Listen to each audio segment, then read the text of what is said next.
गेल्या वर्षी परभणीमध्ये एका मुलीने महाविद्यालयाची फी भरण्यासाठी पैसे नसल्यामुळे आत्महत्या केली। त्याची दखल घेत राज्य सरकारकडून मोफत शिक्षणाची मोठी घोषणा करण्यात आली। राज्य सरकारकडून काही दिवसांपूर्वी राज्यामधील मुलींना उच्च शिक्षण मोफत देण्याचा निर्णय देखील घेण्यात आला होता। त्यानुसार 8 जुलैला याबाबतचा GR जारी करण्यात आला। राज्यामधील मुलींना शिक्षणासाठी प्रोत्साहन देण्यासाठी आणि त्याद्वारे या मुलींचं सबलीकरण करण्यासाठी राज्य सरकारच्या उच्च आणि तंत्र शिक्षण विभागाकडून ही योजना लागू करण्यात आलेली आहे। मुख्यमंत्री माझी लाडकी बहीण योजनेपाठोपाठ ही योजना देखील महाराष्ट्रामधील जनतेमध्ये लोकप्रिय होईल असं सांगितलं जातंय। नुकताच त्याचा GR समोर आला। GR मध्ये नेमकं काय म्हटलंय? या योजनेचा लाभ सगळ्याच मुलींना होणार आहे का? या योजनेचा लाभ घेण्यासाठी कोणत्या अटींची पूर्तता तुम्हाला करायची आहे? अशा अनेक प्रश्नांची उत्तरं आज आपण जाणून घेणार आहोत। त्यामुळे हा व्हिडिओ शेवटपर्यंत नक्की बघा। नमस्कार, मी सिद्धेश दिलीप शिगवण आणि तुम्ही पाहताय न्यूज अनकटचा विषय काय हा कार्यक्रम। महाराष्ट्र राज्यासाठीच्या अंतरिम अर्थसंकल्पामध्ये घोषणा केल्याप्रमाणे राज्यामधील सर्व जाती धर्माच्या मुलींना या वर्षापासून मोफत उच्च शिक्षण देण्यात येणार आहे। या निर्णयामुळे आता राज्य सरकारच्या तिजोरीवरती वर्षाकाठी 906 कोटी रुपयांचा अतिरिक्त भार देखील पडणार आहे। व्यावसायिक शिक्षणामध्ये मुलींचं प्रमाण फक्त 36% हे प्रमाण वाढवण्यासाठी तसेच मुलींना सक्षम बनवण्यासाठी सरकार हा निर्णय घेण्यात आल्याचं सांगितलं जातंय। पण या योजनेचा लाभ सगळ्या मुलींना मिळणार नाहीये। उच्च आणि तंत्र शिक्षण मंत्री चंद्रकांत पाटील यांनी मुलींना पदवीपर्यंत सर्व अभ्यासक्रमात मोफत शिक्षण देण्याची घोषणा केली होती। मात्र प्रत्यक्षात चित्र काहीसं वेगळं आहे। 8 जुलैला राज्य सरकारने जो GR काढलाय त्यामध्ये स्पष्ट सांगितलं गेलंय की ही योजना फक्त व्यावसायिक शिक्षण घेत असलेल्या मुलींसाठी आहे। सरकारने आर्ट्स, कॉमर्स, सायन्स या अभ्यासक्रमांना वगळलेलं आहे। त्यामुळे जवळपास 14 लाख मुली या योजनेपासून वंचित राहणार आहेत। आता जाणून घेऊया की कोणत्या अभ्यासक्रमांसाठी मुलींना फी माफ असणार आहे ते।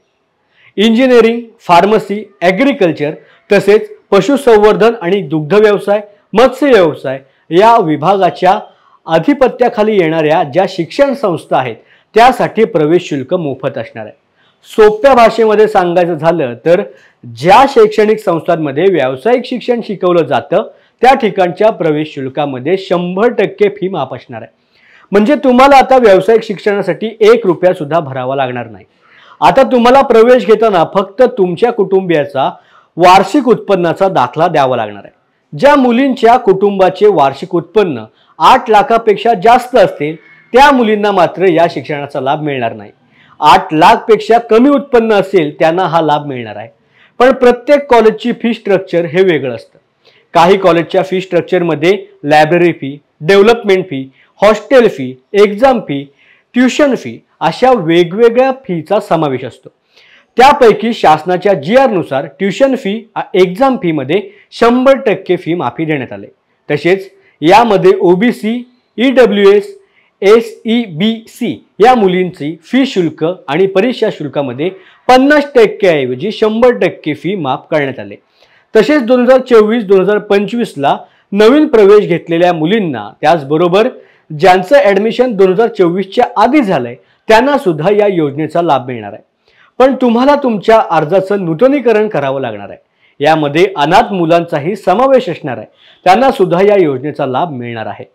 आता कोणकोणत्या विद्यालयामध्ये याचा समावेश असणार आहे याबद्दल थोडक्यात जाणून घेऊया। महाराष्ट्र राज्यामधील जेवढी शासकीय महाविद्यालये तसेच अशासकीय महाविद्यालये आहेत त्यांना या योजनेचा लाभ मिळणार आहे। पण ज्या राज्यामधील खासगी युनिव्हर्सिटी आहेत त्यांना या योजनेचा लाभ मिळणार नाहीये। तसेच ज्या विद्यार्थ्यांचं मेरिटनुसार ॲडमिशन झालंय त्या मुलींनाच फक्त या योजनेचा लाभ मिळणार आहे। मॅनेजमेंट कोटा किंवा इन्स्टिट्यूशनल कोटामधून ॲडमिशन झालं असेल त्यांना या योजनेचा लाभ मिळणार नाही। मेरिटनुसार, कॅप राऊंडनुसार ॲडमिशन झालं असेल तरच तुम्हाला या योजनेसाठी पात्र ठरवता येणार आहे।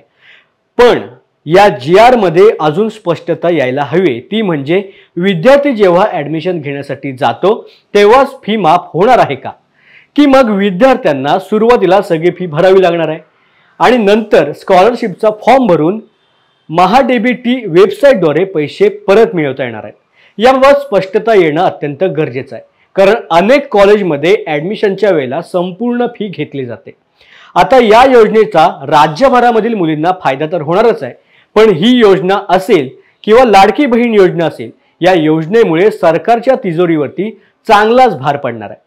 या योजना सरकारने विधानसभेच्या निवडणुका डोळ्यासमोर ठेवून जाहीर केल्यात तर नाहीत ना, याची देखील चर्चा सध्या संपूर्ण राज्यभरात केली जाते। या योजनेचा लाभ सगळ्याच मुलींना मिळणार का, तसेच ही योजना किती काळपर्यंत टिकणार, असे अनेक प्रश्न सामान्य जनतेच्या मनामध्ये निर्माण झाले। तत्पूर्वी आपण इथेच थांबूया। असे अनेक मुद्दे घेऊन पुन्हा भेटू, तोपर्यंत पाहत राहा न्यूज अनकट। धन्यवाद।